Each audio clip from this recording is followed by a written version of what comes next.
আমরা নতুন এই জনগণের সরকারের কাছে আমাদের দাবি যে আপনারা আন্তর্জাতিক আদালতে যান, ভারতের উপর চাপ সৃষ্টি করেন। পৃথিবীর তো বড় রাষ্ট্রের পাশে আরো অনেক ছোট ছোট রাষ্ট্র আছে, কেউ তো এরকম আধিপত্যবাদ বিস্তার করতে পারে না। আমাদের সবকিছু আছে, ভারত কেন আমাদের উপর এভাবে আধিপত্যবাদ বিস্তার করে? যখন ইচ্ছে পানি ছেড়ে দিবে, যখন ইচ্ছে পানি নিয়ে নিবে। আমাদের যখন পানির প্রয়োজন পানি দিবে না, আবার যখন পানির প্রয়োজন নাই তখন ছেড়ে আমাদেরকে ডুবিয়ে দিবে। এগুলোর যথাযথ ব্যবস্থা এই সরকার নিবে, আন্তর্জাতিক আদালতে যাবে, জাতিসংঘে যাবে, পৃথিবীর প্রভাবশালী যারা আছে তাদের হস্তক্ষেপ কামনা করবে। এটা আমরা চাই। আমরা আর কারো অধীনস্থ গোলাম হয়ে আমরা থাকতে চাই না। আমরা স্বাধীন জাতি, স্বাধীন হিসাবে বাস করতে চাই।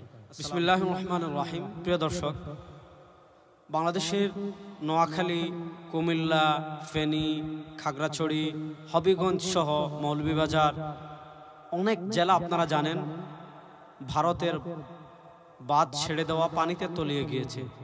ভয়াবহ আকারের বন্যা সৃষ্টি হয়েছে। পৃথিবীর এটা খুবই স্বাভাবিক নিয়ম যে একই নদী একাধিক দেশে থাকে। কোন দেশ কতটুকু পানি পাবে এটা নিয়েও আন্তর্জাতিক আইন রয়েছে। কেউ চাইলেই পানি প্রত্যাহার করতে পারে না, কেউ চাইলেই বাদ দিয়ে পানি আটকাতে পারে না। এগুলো নিয়ে আন্তর্জাতিক আইন সবকিছুই আছে। আমরা দেখেছি বাংলাদেশ স্বাধীন হওয়ার পরই আমাদের পার্শ্ববর্তী দাদাদের দেশ সব দিক থেকে আমাদের উপর আধিপত্যবাদ বিস্তার করে রয়েছে। আপনারা জানেন ফারাক্কা বাঁধ 1972 সালে তারা পরীক্ষামূলকভাবে মাত্র 40 দিনের জন্য চালু করেছিল। সেই যে পানি প্রত্যাহার শুরু হয়েছিল, আজকে 50 বছর হয়ে গিয়েছে, তাদের 40 দিনের পরীক্ষা এখনো শেষ হয়নি। স্বাভাবিকভাবেই বাংলাদেশের উজানে তারা হওয়ার কারণে বাংলাদেশের বেশিরভাগ নদী ইন্ডিয়া থেকে এসেছে।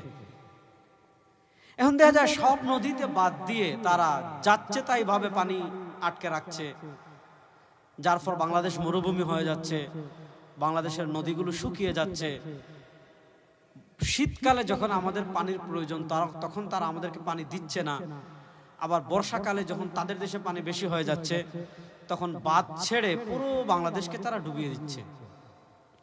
প্রিয় দর্শক, আপনারা জানেন গঙ্গা নদীতে চীন একবার বাঁধ নির্মাণ করে বিদ্যুৎ উৎপাদন করতে চেয়েছিল। যেহেতু গঙ্গা নদী চীন থেকে ভারত হয়ে বাংলাদেশে এসেছে, ভারত ক্ষতিগ্রস্ত হবে, এই জন্য তারা আন্তর্জাতিক আদালতে গিয়েছে। কিন্তু একই কাজ তারা বাংলাদেশে করেছে। ফারাক্কা বাঁধ দিয়েছে, পদ্মা নদীকে একদম শেষ করে দিয়েছে, তিস্তা দিয়ে আমাদের অনেক নদীকে শেষ করে দিয়েছে।